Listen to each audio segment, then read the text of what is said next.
warahmatullahi wabarakatuh. Baiklah, saya Dewi Purnami dari PGMI 2B. Di sini saya akan menjelaskan makalah saya tentang hadis ma'udu. Yang pertama, pengertian hadis ma'udu. Secara bahasa, al-ma'udu adalah wada'a, yada'u, wada'an yang berarti al-iktaq, menggugurkan, al-tak, meninggalkan, al-iftirak, wal-itilak, mengada-ngada atau membuat-buat. Sedangkan secara istilah, Ibnu Al-Salah dan diikuti oleh Al-Nawawi, dari definisi di atas, Ibnu Al-Salah menyatakan bahwa hadis al-ma'udu adalah hadis yang diciptakan dan dibuat atas nama Rasulullah Shallallahu Alaihi Wasallam, dan oleh karena itu hadis ma'udu adalah hadis yang paling buruk statusnya di antara hadis-hadis dhaif. Definisi-definisi di atas juga menjelaskan tentang hadis ma'udu pada dasarnya adalah kebohongan atau sengaja diada-adakan dan selanjutnya dinisbahkan oleh pembuatnya kepada Rasulullah Shallallahu Alaihi Wasallam dengan maksud dan tujuan tertentu. Yang B, sejarah permulaan hadis ma'udu dan perkembangannya. Beberapa ulama berbeda pendapat, di antaranya A, pemalsuan hadis sudah terjadi sejak pada zaman Rasulullah Shallallahu Alaihi Wasallam masih hidup. B, Salah al-Din al-Dabawi berpendapat bahwa pemalsuan hadis yang bersifat semata-mata melakukan kebohongan terhadap Nabi Shallallahu Alaihi Wasallam. C, pemalsuan hadis baru terjadi pertama kalinya adalah sejak tahun 40 Hijriah pada masa kekhalifahan Ali ibnu Abi Thalib, yaitu setelah terjadinya perpecahan politik antara kelompok Ali di satu pihak dan Muawiyah dan penduduknya di pihak lain. Yang C, faktor-faktor munculnya dan perkembangan hadis ma'udu. Pertama, pertentangan politik dalam soal pemilihan khalifah. Kejadian ini timbul sesudah terbunuhnya kekhalifahan Utsman bin Affan oleh para pemberontak, dan pada masa itu umat Islam terjadi pecah belah menjadi beberapa golongan. 2. Adanya kesengajaan dari pihak lain untuk merusak agama Islam. Golongan ini adalah dari golongan Zurdik, Yahudi, Masudi, dan Nasrani yang senantiasa menyimpan dendam terhadap agama Islam. Ketiga, mempertahankan mazhab dalam masalah fikih dan masalah kalam. Mereka yang fanatik terhadap mazhab Abu Hanifah yang menganggap tidak sah sholat, mengangkat kedua tangan sholat. Keempat, membangkitkan gairah beribadah untuk mendekatkan diri kepada Allah.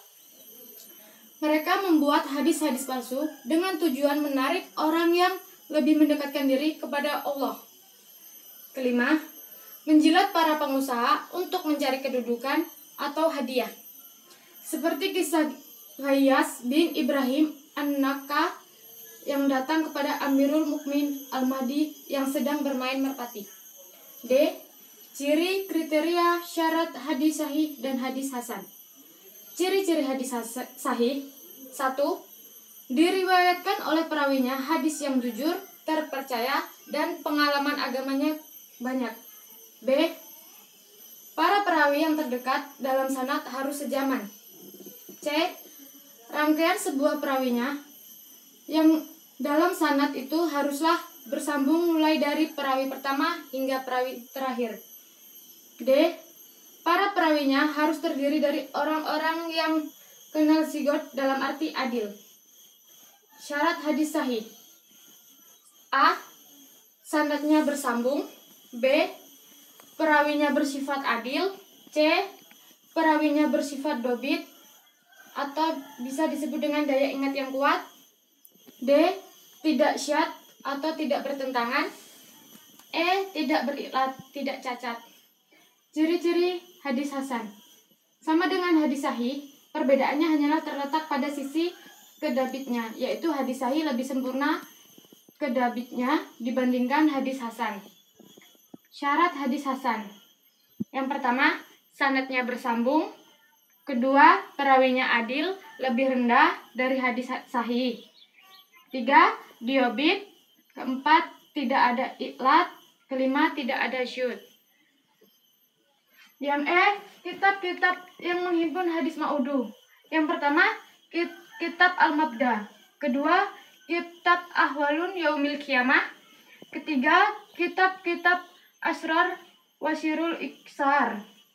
Matahiyatun Nakli wa Ahtiyatul Akli. Keempat, kitab Asyurut wal Lijam. Khairibul Quran Al-Muktabas. Kelima, kitab Al-Mukhtalif wal Mukhtalif Al-Mansyur. Tingkat validitas hadis ma'udu statusnya sebagai hujah. 1. Hadis ahad berfaidah zan, yaitu adanya prasangka terhadap kesahihan penisbatan hadis tersebut. Kedua, wajib mengamalkan.